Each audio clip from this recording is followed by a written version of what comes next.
वचन आपके जीवन में बहुत आशीष लाने वाला है। बाइबल हमें बताती है लूका 8 में एक व्यक्ति के अंदर दुष्ट आत्माएं थी।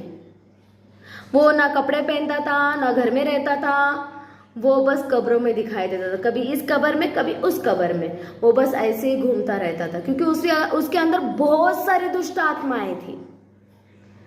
जब परमेश्वर ने उस नगर की सीमा पर एंटर किया तो उस मनुष्य ने परमेश्वर को देख के कहा, हे परम प्रधान परमेश्वर के पुत्र यीशु, मुझे तुझसे क्या काम।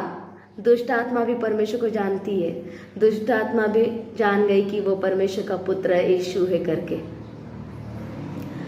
तो वो पूछने लगी कि मुझे तुझसे क्या काम, क्योंकि परमेश्वर दुष्ट आत्मा को निकालना चाहता था और परमेश्वर निकाल दिया उसको।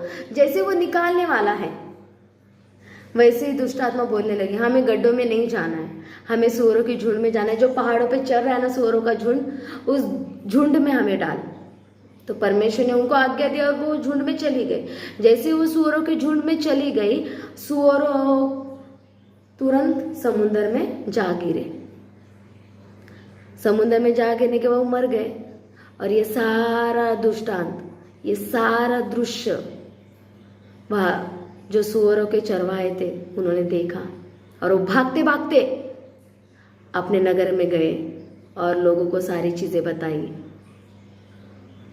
कि ऐसा ऐसा मनुष्य आया है, उसका नाम यीशु मसीह है, वो हमारे सूअरों को दुष्ट आत्मा बाहर से निकाल के सूअरों में डाली और सूअर समुद्र में जाके गिर गए, मर गए करके, ऐसा सारा चीज उसने किया करके ये सारी चीजें उन्हें बताई। लोग दौड़ते हुए उसको देखने आए कि कौन है वो मनुष्य।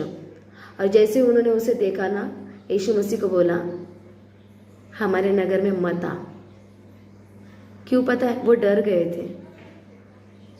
हम भी हमारे जीवन में बहुत ऐसी चीजें रहती है जिससे हम डर जाते हैं और यीशु को एंटर नहीं करते। हम शैतान के कार्यों को होने देते हैं। हमें ऐसा नहीं करना है। हमें यीशु को अपने जीवन में एंटर करना देना है।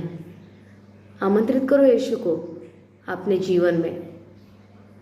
उन लोगों के जैसे नहीं करना है, तू हमारे नगर में मत आ। हमें नहीं बोलना है प्रभु तू हमारे घर में मत आ, हमारे नगर में मत आ, हम में मत आ करके हमें नहीं बोलना है। जब प्रभु आता है ना तब सब कुछ ठीक कर देते हैं। पता है फिर क्या हुआ? जिसमें से दुष्ट आत्मा निकली थी ना, वो परमेश्वर को बोला, प्रभु मुझे अपने साथ आने दे। प्रभु बोलता है नहीं, तो अपने नगर को लौट जा। और जो परमेश्वर ने तेरे अंदर जो बड़े बड़े काम किए हैं ना, वो लोगों को बता। पता है प्रभु ने क्यों ऐसा किया? प्रभु को उस नगर में आने से मना किया गया। प्रभु को मना किया है ना, लेकिन प्रभु ने जिसके जीवन में कार्य किया है उसको तो लोग अंदर आने से रोक नहीं सकते ना। प्रभु तो वापस चला गया, लेकिन जिसको परमेश्वर ने ठीक किया था वो नगर में दौड़ दौड़ के अपनी चंगाई बताने लगा कि यीशु मसीह ने मुझे ठीक किया, यीशु मसीह ने मेरी जिंदगी बदल दी। वो यीशु है जो मेरे जीवन को पूरी रीति से ठीक करके चला गया। वो यीशु है। आज भी हमें ऐसे ही करना है। लोग रोकेंगे हमें अपने घरों में आने के लिए, दुआ करने के लिए, हमें अपने नगर में नहीं आने देंगे, हमारे ऊपर सताव करेंगे। परमेश्वर ने हमें एक और मौका दिया है। पता है, हम सोशल मीडिया के द्वारा अपना परमेश्वर का वचन लोगों तक पहुंचा सकते हैं। यूट्यूब के द्वारा, इंस्टा, फेसबुक, ट्विटर, बहुत सारे ऑप्शन दिए हैं। अपने प्रभु के कार्य को फैलाना है जैसे उसने किया। उसके अंदर से बहुत सारी दुष्ट आत्माएं निकली थी। सोचो वो व्यक्ति कितना खुश होगा, कितनी आजादी महसूस कर रहा होगा, किस तकलीफ में था और उस तकलीफ में से जब वो बाहर निकला तो कितना खुशी से झूम के नाच के परमेश्वर के वचन को बता रहा था कि उसने मुझे ठीक किया है, उसने मुझे ठीक किया है, उसने मुझे ठीक किया है करके। आज हमें भी जाना है बाहर और लोगों को बताना है। हाँ, एक घर में रुकावट आएगी, दूसरा घर तो खुला है ना अपने लिए। बताना है परमेश्वर ने हमारे जीवन में जो काम किया है ना, वो हमें लोगों तक तो पहुंचाना है, तभी तो परमेश्वर का वचन पूरा होगा।